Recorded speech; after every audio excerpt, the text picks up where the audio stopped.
The question says that a closely wound solenoid 80 centimeter long has 5 layers of winding of 400 turns each. The diameter of a solenoid is 1.8 centimeter. If the current carried is 8 ampere, estimate the magnitude of B inside the solenoid near its center. B is, that is, magnetic field. We have to calculate the magnetic field of solenoid inside the solenoid that has a diameter of 1.8 centimeter and it is 80 centimeter long, and it has 5 layers of 400 turns each winding. So actually it has 5 into 400 turns, that is 2000 turns of wire.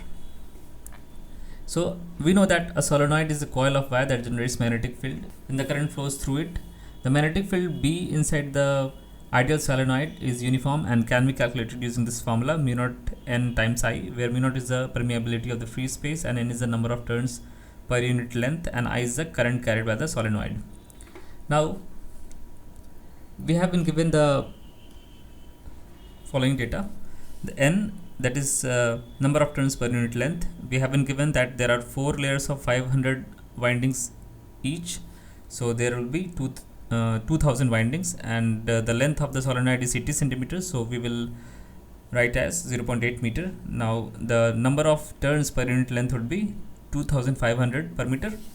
Now after substituting these values in the formula, we will get a value of 2.25.1 micro Tesla. Thank you.